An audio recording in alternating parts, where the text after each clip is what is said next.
Bem-vindos ao programa Business RS, o seu programa de negócios na TV. E muito obrigado por estarem sintonizados aqui conosco para mais uma conversa sempre especializada em negócios.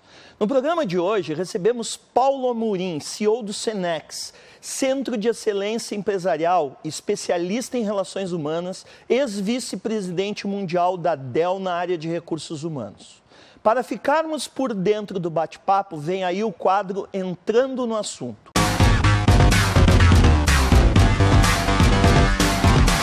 A liderança sempre se renova. Aqui no programa Business RS já falamos algumas vezes sobre o líder, suas características e peculiaridades, mas e como formá-los?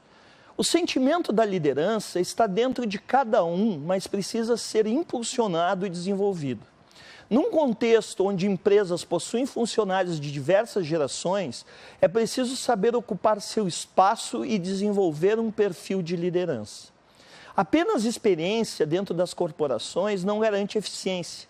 É preciso saber ouvir, questionar e compreender as demandas da equipe e dos superiores, para assim estimular toda a organização. Para formar um líder, é necessário principalmente que ele compreenda que é uma peça de um enorme quebra-cabeça, onde se todas as peças não estiverem bem encaixadas, não haverá fluidez. Jim Rohn, falecido palestrante norte-americano, definiu ser líder como um desafio para poucos. Diz ele, o desafio da liderança é ser forte, mas não rude, ser gentil, mas não fraco, ser ousado, mas não um valentão, ser humilde, mas não tímido, ser orgulhoso, mas não arrogante, tenha humor, mas sem loucura. O líder tem de ser admirado e respeitado, mas precisa saber admirar e respeitar também. Assim, as relações profissionais crescem e o mercado profissional sai ganhando. Para falarmos mais sobre a importância da liderança e como formá-los, hoje recebemos Paulo Amorim. Vem falar conosco de negócios.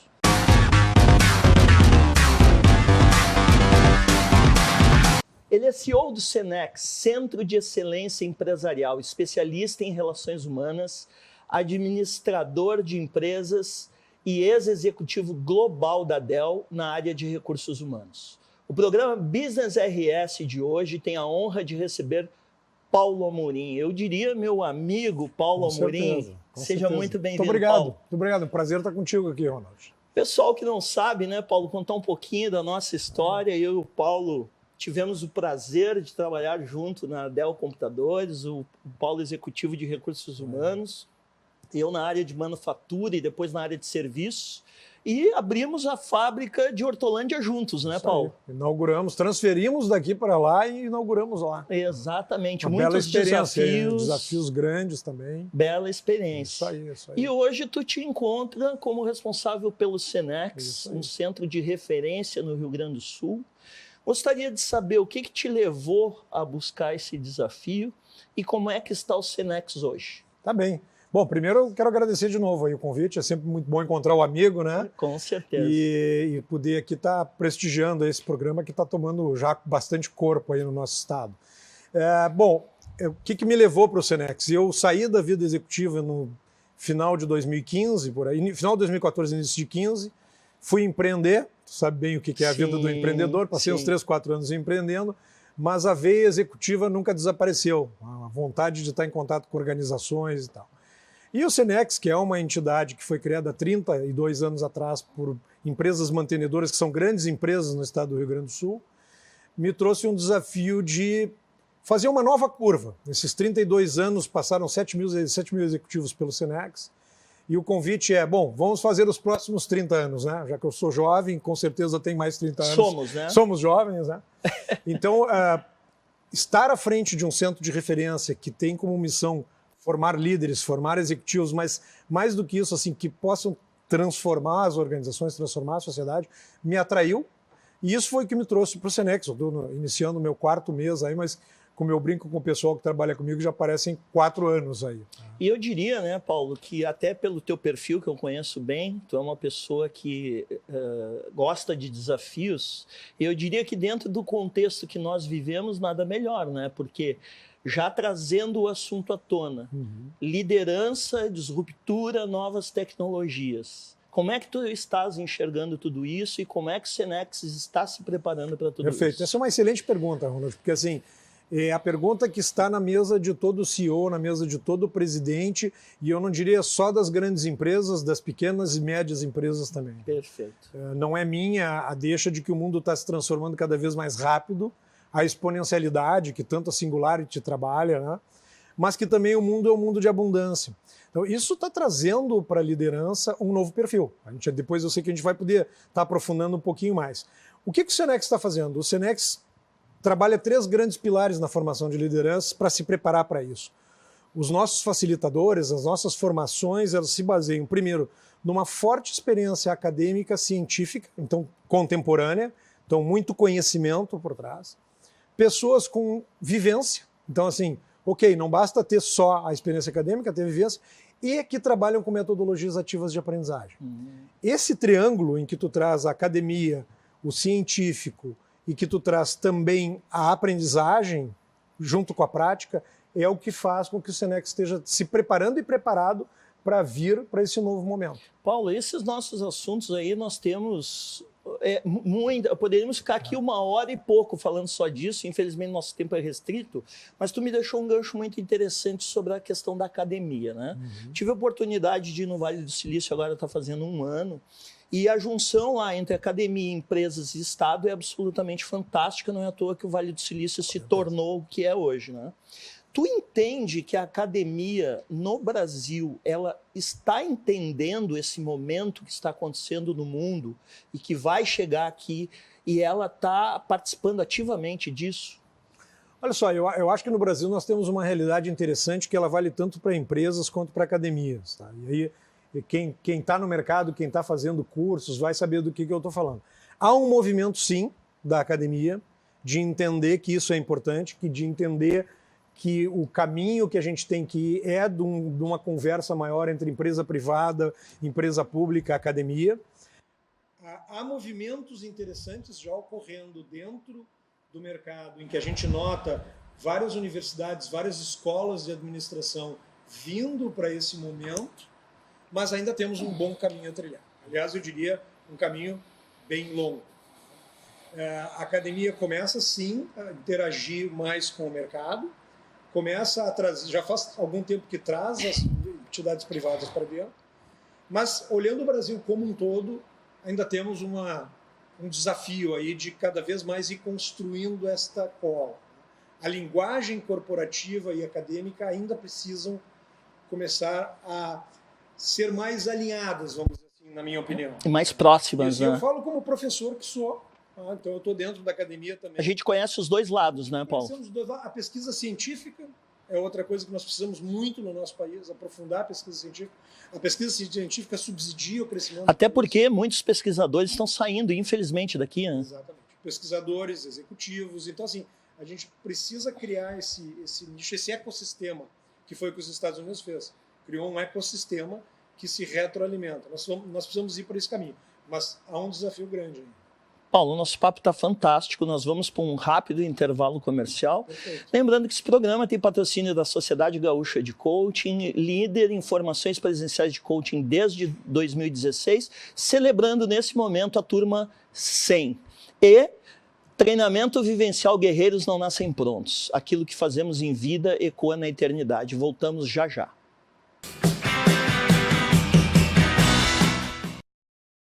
Voltamos ao programa Business RS de hoje, recebendo o CEO do Senex, Centro de Excelência Empresarial, Paulo Amorim. Paulo, nós falávamos aí da ligação da academia com a disruptura, novas tecnologias, etc. Como é que tu estás vendo o líder frente a esse cenário, né? Tu chegou a falar também como é que o Senex está se posicionando frente a isso.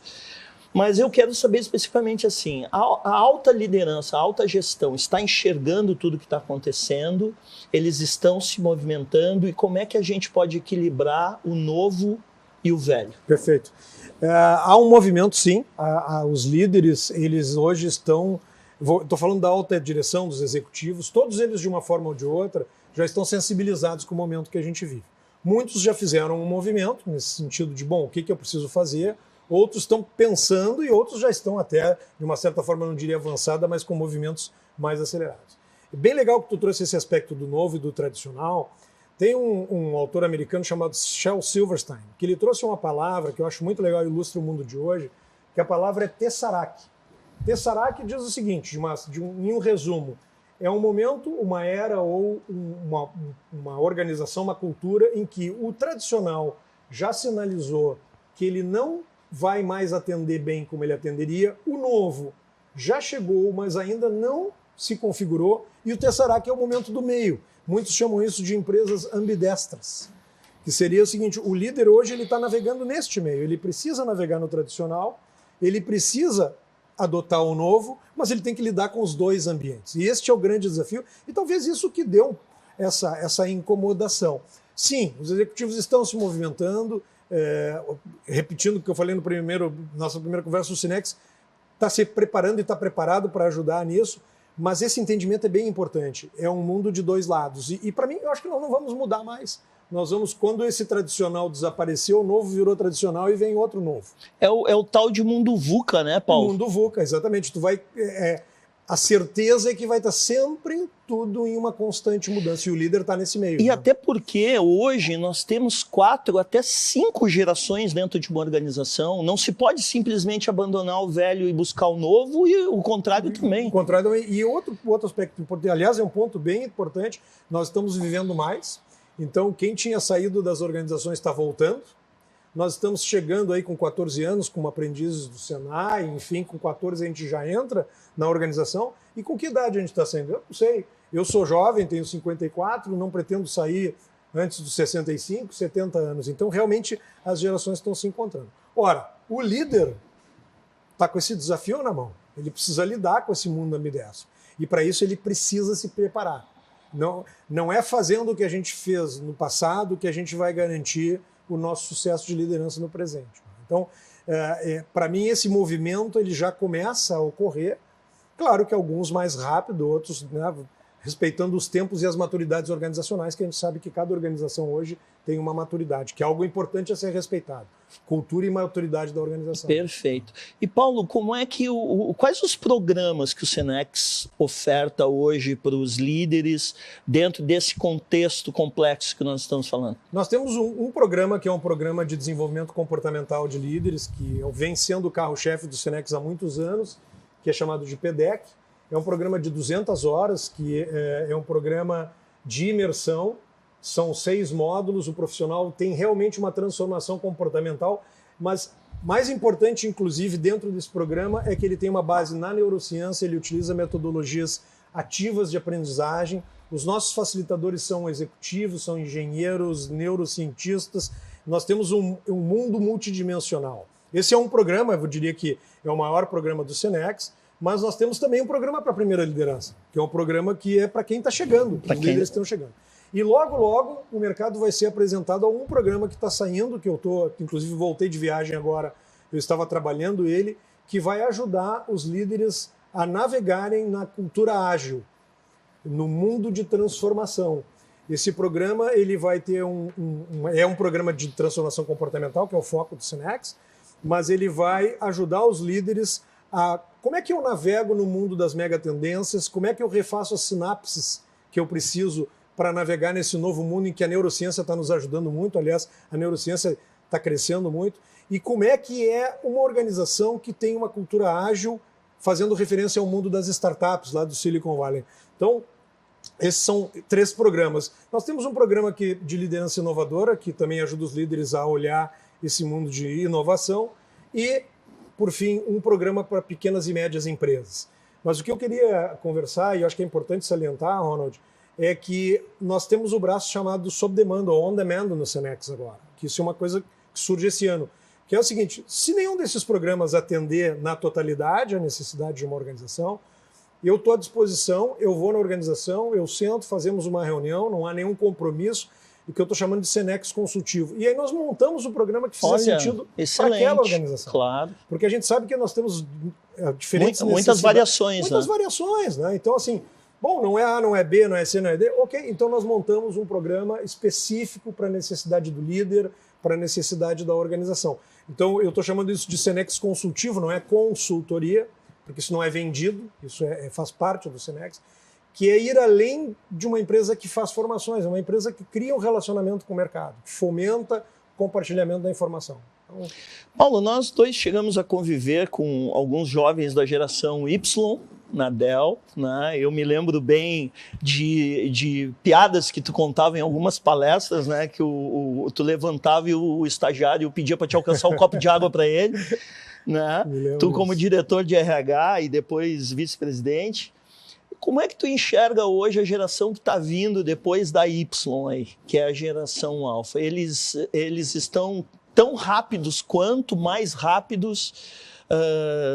Tá difícil conviver, é fácil conviver. Como é que tu enxerga essa complexidade toda? Eu acho que é uma excelente pergunta. Dizem que a geração que está vindo agora é a geração 100, né?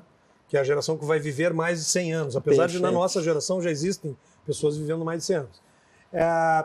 De fácil de conviver, eu seria hipócrita se eu dissesse que é fácil, né? Não é fácil tu pegar uma turma que viveu a televisão preto e branco e gente que está vindo com a televisão 4K Curve e dizer, bom, vocês dois agora vão conversar. Que já nasce com o celular na mão. Já nasce com o celular na mão. Essa geração alfa que está chegando, ela já vai vir muito mais conectada, muito mais tecnologicamente preparada, inclusive enquanto máquina humana, a gente já sabe que as sinapses já estão se refazendo para essa nova geração. Mas há um desafio para a geração, para a minha geração, que também precisa buscar.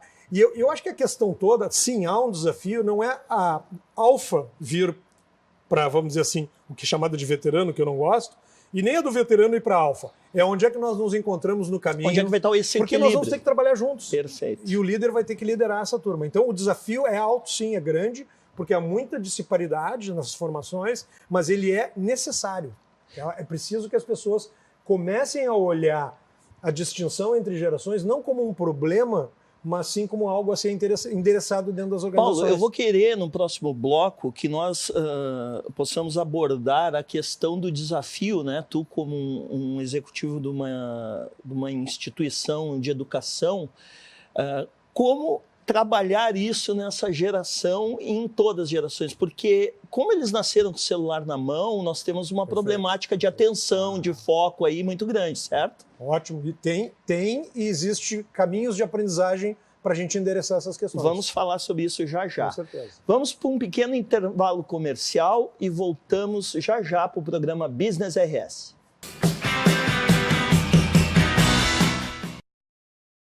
Voltamos ao programa Business RS de hoje, recebendo Paulo Amorim, CEO do Senex, Centro de Excelência Empresarial aqui do Rio Grande do Sul e referência em treinamento de líderes.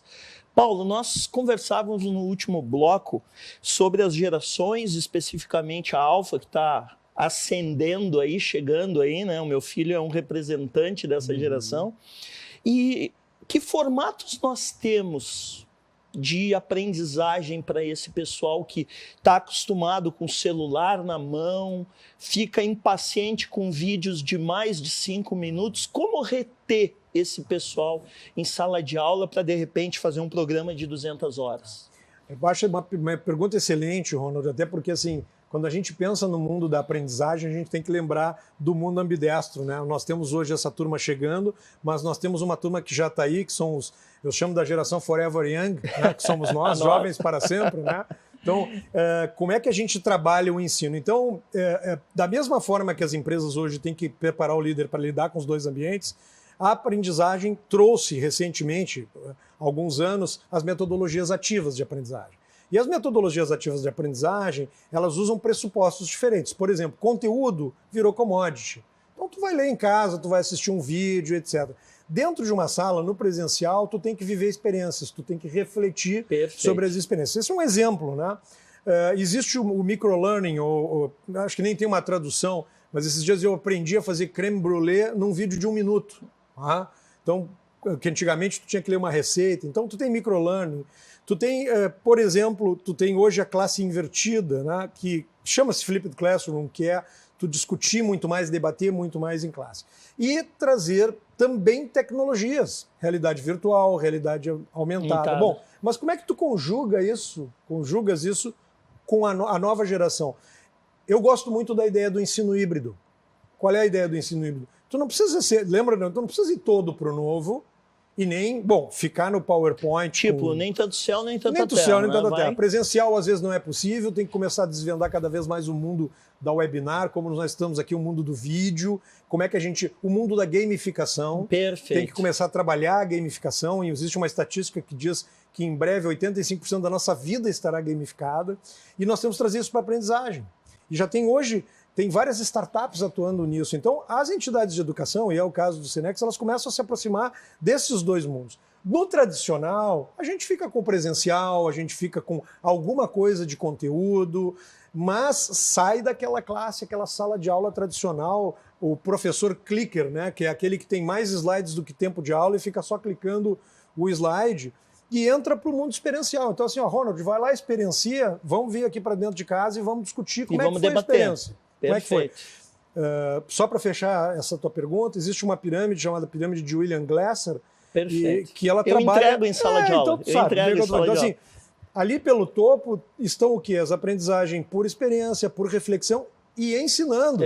95% das vezes que tu ensinas algo... É quem mais aprende. É o quem mais aprende. Né? Então, esse conjugado de tecnologia com metodologias ativas, para mim, é o ensino híbrido. Então, tu traz um pouco de microlearning, um pouco de aplicativo, muito de experiência, muito de reflexão. Com isso, para mim, é possível conjugar esses mundos. Então, o que chama-se de metodologia ativa tem a ver com isso. Já tem uma universidade, tem mais, né? Minerva, no Vale do Silício, que está concorrendo em número de alunos com o MIT, que não tem base física, não tem localização. Sabe o que eles dizem? Nossa base é o mundo. Tu cursa um ano um ano dos teus 4 ou 5 de universidade em um continente. Um ano tu está nos Estados Unidos ou nas Américas, o outro ano tu está na Índia, o outro está na Ásia, e a base do teu trabalho é o SBPL, Solution Based Problem Learning. Entrega um problema, trabalha toda a solução e no meio tu vai inserindo o conceito, vai inserindo o que a gente chama de professor, o budismo chama de professor que ensina por trás, é o professor que está ali só para facilitar e coordenar. Até porque, Paulo, tu chegaste a me mandar um relatório, né, que Zeitgeist, uma pesquisa, né, uma pesquisa maravilhosa, e ali fica muito claro que nós não vamos parar de estudar nunca mais, né? Exatamente. Aliás, grande deixa, Ronald. Nós somos uma grande máquina de aprendizagem. Essa é a minha descoberta. Parece que eu estou descobrindo uma coisa óbvia. Nosso cérebro começa a aprender quando a gente nasce, para de aprender quando a gente morre. Nós somos uma grande máquina de aprendizagem. Quando as pessoas dizem assim, não, Amorim, não é bem assim, eu desafio. Olha para uma palavra, vocês aí que estão nos escutando, olha para uma palavra e diz para o teu cérebro assim, não lê. É impossível, a não ser que tu seja analfabeto, mas se tu é alfabetizado, não consegue. Por quê? Porque o cérebro ele não está olhando para a palavra, ele está sentindo o ambiente, é sabor, é cheiro, ele tá aprendendo. Então, se nós vamos aprender a vida inteira, nós temos que descobrir qual a melhor forma de aprender. O nome escola chama-se lugar de lazer e prazer, na tradução original. E a questão, e tem também a questão que a gente trocou uma figurinha nos bastidores, eu e você, sobre o livro Gestão do Amanhã, que é um livro que eu tenho recomendado bastante. Do Salib e do Magal. Isso, né? E que eles falam que o líder ele tem que aprender, desaprender e reaprender. Perfeito. Isso significa o seguinte, quando nós olhamos para as nossas crenças, para as coisas que nos constituíram, tem muita coisa que já não vale mais. Há quem diga já, aliás, eu acho que no livro fala que uma habilidade está se tornando obsoleta muito rapidamente. Então, a gente precisa começar a aprender a se despojar de coisas que não valem mais para poder trazer coisas que valem, para não ocupar o nosso buffer, porque senão o nosso cérebro não aguenta tanta coisa. E o ato de desaprender, ele parte de um primeiro pressuposto que o líder tem que ter, que é o seguinte: eu não sei tudo sobre tudo. Perfeito. Porque ou seja, tem que ter humildade, né, Paulo? Perfeito. Eu sou vulnerável, eu sei que eu não sei e às vezes eu não vou ter respostas. A partir daí tu consegue fazer um movimento de desaprender e reaprender. Ou seja, foi o tempo em que o líder tinha resposta para tudo. Acabou. Não tem mais. Eu digo assim, o líder da atualidade é aquele que sabe perguntar. Perfeito. E Aí, não só ó, o que sabe puxando responder. já a sardinha pro meu assado, que é o coaching, né? Isso aí, Fazer a arte de fazer perguntas poderosas. Exatamente. É isso aí. Então, assim, o líder hoje, e é uma técnica. E o né? livro fala isso também. Fala. E um detalhe importante, saber perguntar tem técnica. Tem. Não é uma coisa de, eu acordei sabendo perguntar. É isso aí. Dá para desenvolver. Perfeito. E tu sabe disso, né? No coach se faz muito isso. Uma pergunta poderosa revoluciona o mundo. Tá? Então, o líder que souber perguntar, ele constrói muito mais do que aquele que acha que tem resposta para tudo. Aliás, ele só vai ficar achando, porque ele não tem mais, não existe mais isso. Perfeito. Então, o mundo do aprendizado ele está vindo para isso, ele está vindo para esse caminho. Né? E, Paulo, tu falaste que tu assumiu faz 4 meses o Senex, né? Mas eu te acompanho nas redes sociais, a recíproca eu sei que é igual. Como é que o Paulo viu os últimos anos? Como é que o Paulo está vendo 2019 e como é que está vendo os próximos anos? Bom, eu sou um otimista por essência. Então, Somos. Então, assim, tu nunca vai me ver dizendo assim, os últimos anos foram os piores anos da minha vida, os próximos serão.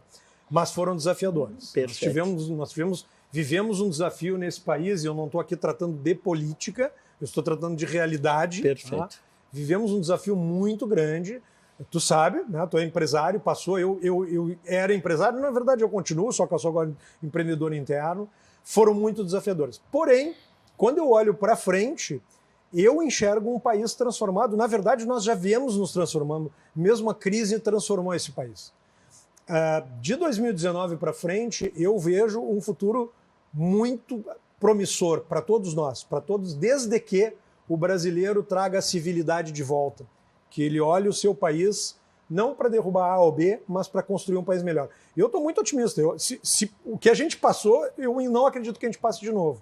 Tomara. Eu estou rezando agora para que a gente continue nessa jornada que a gente está. Essa é a minha visão. Perfeito. Paulo, quero te agradecer demais o espaço, tu ter vindo aqui. Foi um papo que passou muito rápido. Acredito que se nós tivéssemos mais tempo seria maravilhoso. Já deixo o convite para te voltar em outras oportunidades. Já tá aceito. Então tá bom. Muito obrigado, viu? Eu te agradeço. E a você, nosso público que acompanha aí todo domingo às 23h30, um programa inédito, o nosso muito obrigado. Voltamos a semana que vem para falar de negócios. Até lá.